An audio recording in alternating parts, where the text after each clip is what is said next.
Sa atin, isa po sa mga banateros, tawagin na natin si Boss Dada. Hello.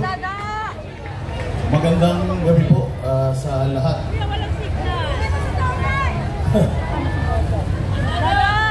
Si General Torre, sabi niya kaya-kaya daw niya kahit isang kamay lang si Pangulong Duterte. Kalakas naman pala. Inuutos naman dun sa mga alalay niya yung pagharang kay Pangulong Duterte. Nakita niyo? Pero tama ba na ang dating Pangulo harasin natin ng gano'n? Hablutin mo na gano'n?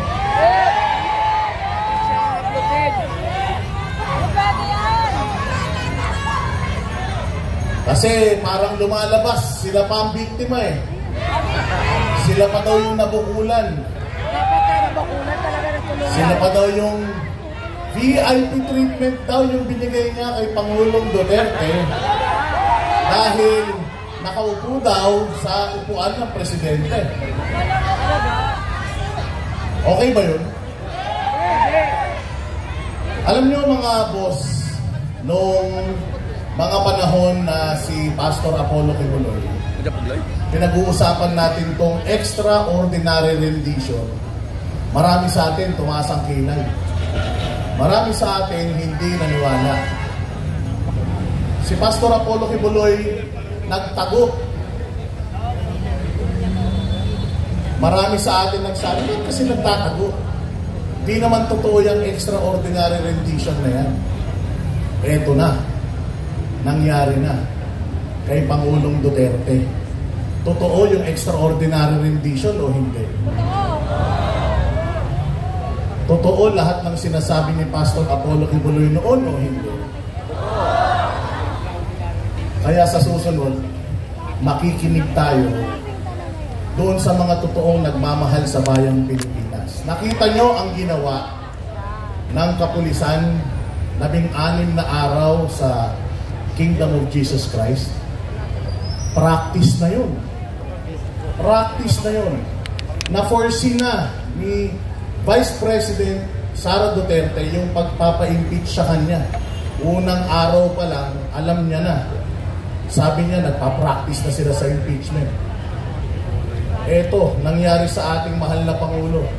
May mga nagsabi, sana hindi na lang siya umuwi. Natatandaan nyo, merong isang congresswoman na itinago niya yung kanyang asawa dahil may kaso. Sana ganun na lang din ang ginawa natin. Pero alam nyo si Pangulong Duterte hanggang sa huling hininga niya, gusto niyang ipakita sa inyong lahat na handa siyang maglingkod. Kahit marami ang nag-a-advise sa kanya, huwag ka munang umuwi. Nasa Hong Kong pa lang kami, alam na namin, ang dami ng pulis. Nagsisinungaling na sila. Nagsinungaling ang PNP, nagsinungaling ang Malacanang, nagsinungaling ang Solgen. Sabi nila, wala. Pagdating dito, ang ginawa ni PRD, hindi, ang ginawa niya, inagahan niya pa. Sabi, huwag ka munang umuwi, huhulihin ka. Sabi niya, hindi, uuwi na ako, aagahan ko pa. Pag uwi ni Pangulong Duterte, anong ginawa niya? Anong ginawa sa kanya? Ipinakita niya sa inyo kung anong klaseng gobyerno meron tayo. Walang respeto sa dating Pangulo, walang respeto sa simbahan, walang respeto sa isang pastor. Kung walang respeto sa mga malalaking tao, walang respeto sa Vice President, ine-expect nyo ba na ire-respeto din kayo? Hindi!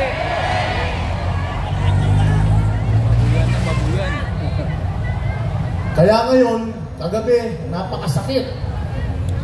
Bawal kasi magmura dito eh. Pinagbawanan ako ng boss namin.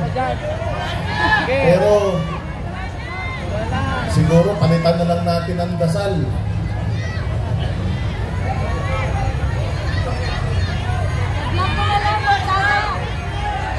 Salam.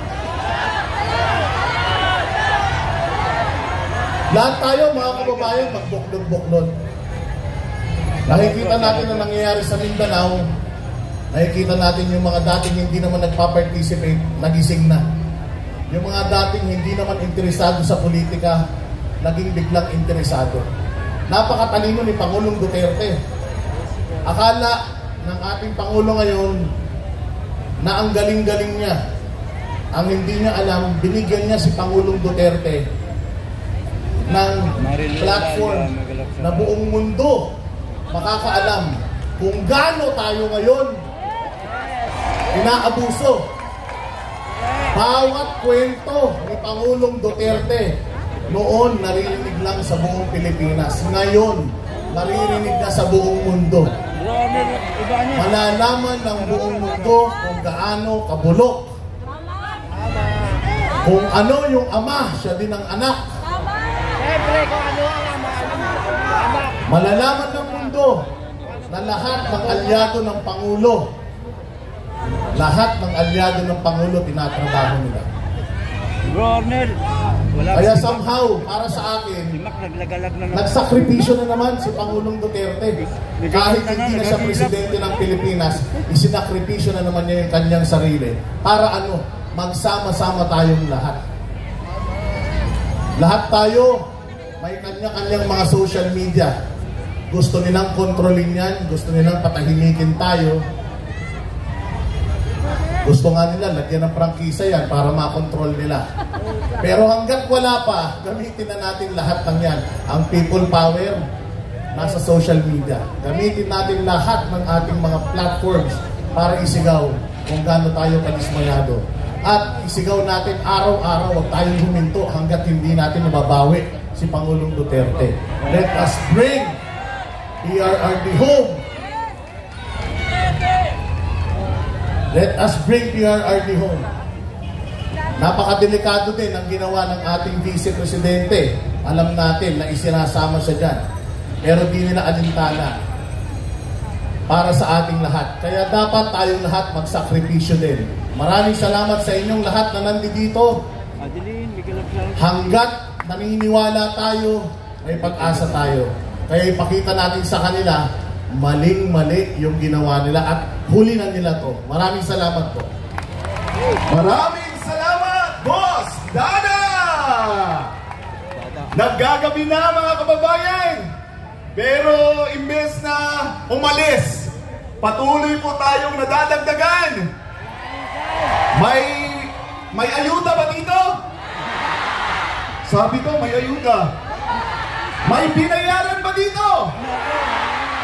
Lahat ng mga hindi binayaran, isigaw natin ang pangalan ni Tatay Digong! Duterte! Duterte! Duterte! Duterte! Duterte! At bago po tayo magpapatuloy, dahil patuloy po tayong dumadami mga kababayan, nire-request po namin ang may-ari po ng Ranger FAI 2665